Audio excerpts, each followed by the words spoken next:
Tá, então, a situação aí da eleição na Assembleia Legislativa, 2 nomes postos, 2 nomes colocados, reuniões no Palácio de Karnak. Nós estamos recebendo aqui no estúdio o secretário de governo interino, secretário Merlong Solano, que, como você viu na reportagem de Erivaldo Barbosa, vai para Brasília, será deputado federal, assumindo o mandato a partir de fevereiro.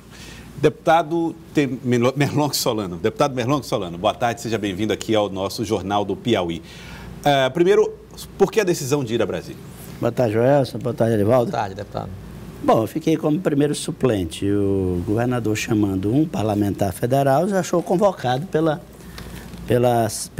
Câmara para assumir. Então, acho importante. Eu considero que será importante para a minha própria experiência o exercício, nem que seja temporário, do mandato de deputado federal. É um momento, digamos assim, bastante rico de discussões em Brasília. O governo federal mantém uma linha muito forte de politização. Eu, inclusive, esperava que, depois de passada a eleição, o governo de transição, o período de transição, que na posse o atual governo já tivesse assentado mais os ânimos políticos, né, eleitorais, mas continuam fazendo declarações do tipo que nós acabamos de ver aí do ministro da Casa Civil, né? Uhum. E o Brasil deixa de ser socialista e comunista. Gente, quando é que o Brasil foi socialista e comunista? Na verdade, fica a preocupação. Você estava até comentando, Erivaldo, o que eles estão considerando como socialismo e comunismo são os marcos da Constituição de 88. Uma Constituição que propôs para o Brasil um regime democrático e que nem chegou a ser implementado na sua plenitude. E, no entanto, para o atual governo isso é demais, né? Isso é preocupante, isso exigirá então, o senhor vai também com a missão de evitar... Participar desse debate e trazer esse debate do Piauí e apoiar a bancada da democracia no Congresso Nacional. Significa atrapalhar o governo nos seus planos? Não, em absoluto. Eu espero que a área econômica traga um debate mais consequente do que o que está sendo feito na área política do governo. Se a área econômica trouxer propostas que venham de encontro à recuperação da economia, a geração de empregos, as reformas que precisam ser feitas, distribuindo o ônus por todos os segmentos da sociedade, isso tudo terá meu integral apoio. Muito bem. Terá meu integral apoio.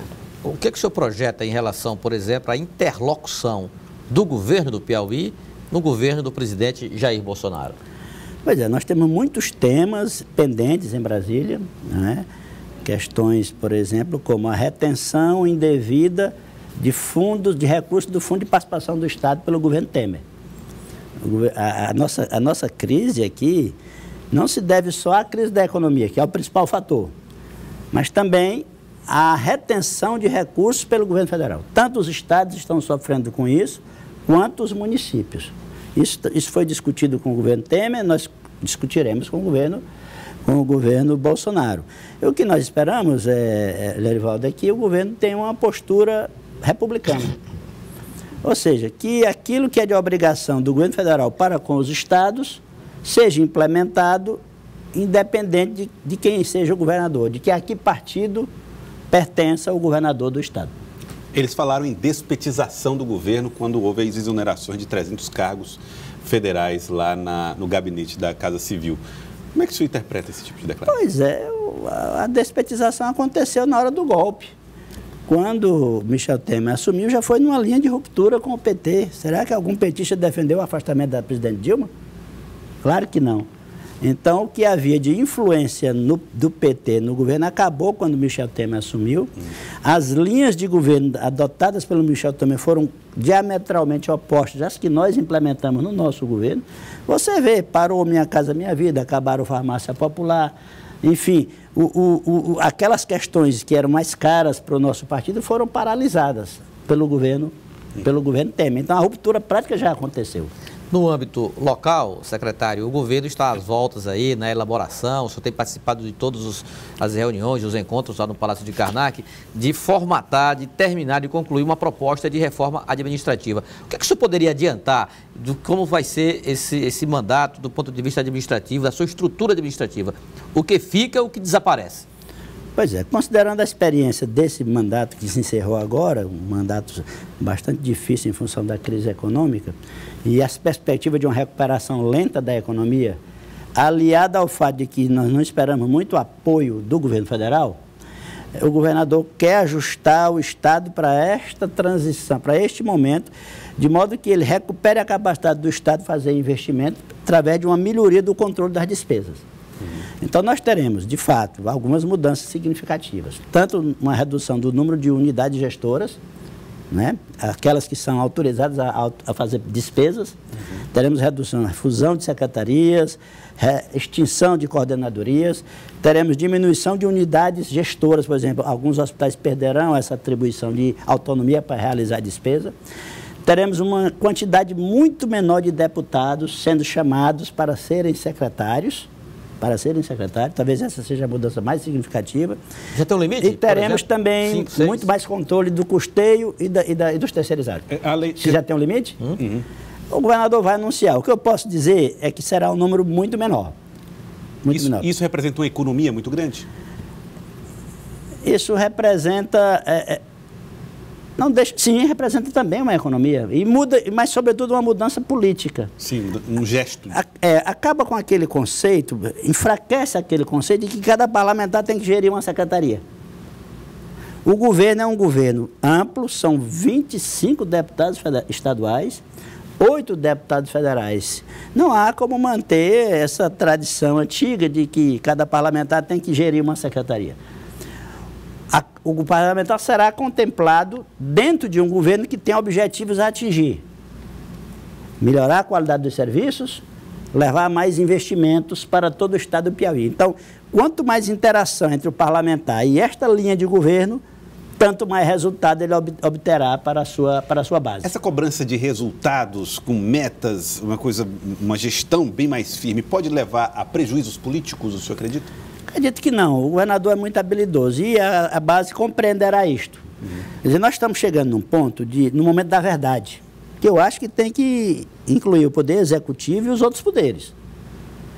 O Piauí não pode continuar fazendo o ajuste das suas contas apenas pelo atraso de pagamento a fornecedores e pelo atraso com terceirizados e pelo arroxo do custeio. A máquina dos poderes tem que se assentar para essa realidade em que a economia do Piauí é uma economia pequena, mas que tem que atender uma grande população. 0,6% do PIB brasileiro tem que atender 1,7% da população brasileira. Eu não me canso de dizer isso. Esse desencontro é grande e ele não pode ser assumido só pelo poder. Nós geramos 0,6% da riqueza e 1,7% da população está aqui. Está aqui, a demanda para fechar, precisa é sacrifício, precisa apertar cinto. Então o governador quer mais uma vez demonstrar o que ele já demonstrou no mandato passado. Capacidade de navegar no momento de dificuldade, de manter o Estado funcionando. Mas agora não é mais só para manter a folha em dia, não.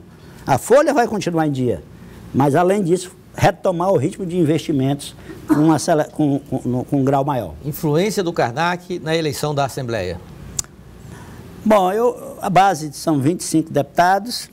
Eu, particularmente, considero que o governador deva trabalhar pelo consenso. Ele está trabalhando pelo consenso. Se não for possível esse consenso, que o governador deixe a base decidir com liberdade, para que ele não traga para si a insatisfação da parte derrotada. O senhor acredita que o governador terá um prazo para insistir nesse consenso? Eu acredito. Esse resto desse mês de janeiro, né?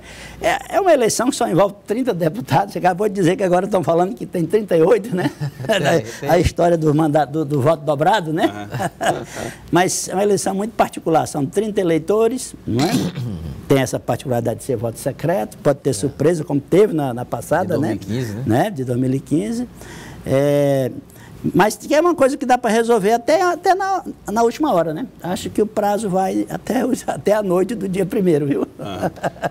Porque a eleição é no dia 2, né? No dia 2, acho que o prazo vai até a noite do dia 1º de fevereiro. Mas aí, eu digo que se o governador fica participando do processo até a véspera, vai deixar caracteriza um envolvimento, né? Um envolvimento. Mas ele quer construir o consenso. Ele quer construir o consenso. Eu não sei até quando ele vai insistir nessa tese, né? Tá certo. No processo também ainda, retomando da reforma administrativa, uma instituição andou na mira da extinção, a Fundação de Saúde, a Fundação Hospitalar, melhor dizendo. Essa tese permanece? Não tratei com o governador sobre isso. Mas como eu gosto de dar minhas opiniões, até a hora que eu sou meio atrevido, né? Eu acho que não deve ser extinta, Elivaldo. Ela foi criada sob um argumento que eu considero correto, de que uma fundação tem maior agilidade para se fazer certos procedimentos do que um órgão da administração direta. Havendo um ajuste entre a gestão da secretaria e a gestão da fundação, o Estado só tem a ganhar. A experiência da Fundação Hospitalar, da fundação que gere os hospitais universitários, por exemplo, é clara de que se tem a ganhar. A coisa seria bem mais difícil se a reitoria que fosse a condutora do dia a dia de um hospital. É uma coisa que foge, não é? A reitoria está cuidando da gestão do dia a dia de um hospital. Já pensou como seria uma coisa complicada? Então, no meu modo de ver, o governador não deveria extinguir, mas ele ainda não tem uma decisão claramente definida sobre esse assunto. A decisão de manter os secretários como interinos, ela observa que tipo de dinâmica? Por que o governador tomou essa medida? Por que não escolher logo os secretários? O que ele espera? É porque a área técnica trabalha na conclusão da mensagem a ser enviada para a Assembleia, propondo as fusões e as extinções. Então, já começar nomeando agora, antes dele ter dado a palavra final sobre a reforma, poderia gerar atritos. Então, você vê, eu nomeio um secretário hoje de uma secretaria, se ela vai ser extinta. Ou então ele já teria que antecipar a reforma. Olha, eu vou nomear alguém aqui para responder pela secretaria A e pela secretaria B. Já ficaria claro que aquelas duas iam ser fundidas, né? E uma delas seria extinta. Ou as duas seriam criadas uma com outro nome, né? Mas absorvendo as atribuições das duas. Algumas pastas, por exemplo, permanecerão. Administração, educação, saúde. Mas aí entra a outra necessidade de um homem essencialmente político e democrático como Wellington, de ouvir a base até a última hora. Ele está ouvindo todo mundo, fazendo suas anotações e montando o tabuleiro, botando as peças no xadrez da política e da administração do Piauí. E na hora que terminar essas consultas todas, será mais ou menos na hora que a equipe terá concluído o desenho da reforma administrativa, ele fará os ajustes finais. Tô fulano vai para cá. Escala o time. Agora, da entrevista da posse, o próprio governador, lembra, eu estava lá, dizendo o seguinte, que vai na próxima gestão descentralizar as ações administrativas, considerando o interior do Estado, as regiões, e que a CEPLAN, que o senhor foi secretário de lá, da Secretaria do Planejamento, assumirá assim, um certo protagonismo nesse planejamento e coordenação dessas estruturas. Isso vai fazer parte da reforma também, secretário? Também. Há uma intenção de fortalecer os territórios de desenvolvimento, de empoderar mais a CEPLAN para que, além dessa tarefa, que já é uma tarefa nobre, de fazer o orçamento, que a gente quer cada vez mais próximo do financeiro, a CEPLAN também assumindo essas atribuições de coordenar algumas ações estratégicas, não que ela vai executar, mas acompanhar os órgãos executores nos territórios de desenvolvimento do Estado do Piauí. E, além disto, acompanhar a execução dos convênios federais. Quer dizer, há muitos recursos conveniados que muitas vezes os órgãos têm dificuldade de levar até o fim, prestar conta. Então, ter no âmbito da CEPLAN, que já tem um instrumento que vem desde o governo anterior, que é o CIMO, um grupo de trabalho para acompanhar a execução dos convênios federais, de sorte que a gente possa levar a efeito com mais rapidez esses recursos que a gente consegue trazer da União para o Piauí. Centralização dos contratos de pessoal, e exonerações, tudo com a Secretaria da Administração. Por que o governo abriu mão disso, que era uma medida que foi tomada no primeiro governo? E agora vai retomar, né? Vai retomar, fortalecer isso aí, porque a necessidade de controlar a parte pessoal é uma parte nevrálgica sempre, Joelson. Eu estive olhando os dados do nosso balanço. Desde 2011, a folha cresce mais do que a receita corrente líquida e cresce mais do que a inflação. Tanto a folha de ativos quanto a folha de inativos. Esse é o grande gargalo das finanças do Estado do Piauí. Então, todo tipo de controle que se conseguir estabelecer sobre o gasto com o pessoal ajuda a enfrentar o principal problema financeiro do Piauí, que é a folha. Então, centralizar, tirar a autonomia de certos órgãos que ainda têm autonomia para contratar pessoal, submeter os hospitais, por exemplo, a um controle severo nesta área, que é uma coisa que não pode ser feita sem o devido cuidado, né? Porque o hospital está lá numa situação de emergência, sempre tendo que trabalhar no imediato, né? Sim. Mas romper um pouco com essa tradição que ainda persiste, que cada hospital é uma espécie de ilha em que a gente tem dificuldade de saber o que é que está acontecendo lá. Tá certo. Eu queria agradecer, secretário Merlong Solano, será deputado federal, secretário interino de governo, assumirá como deputado federal Merlong Solano. Muito obrigado pela participação conosco aqui no Jornal do Piauí. Boa tarde.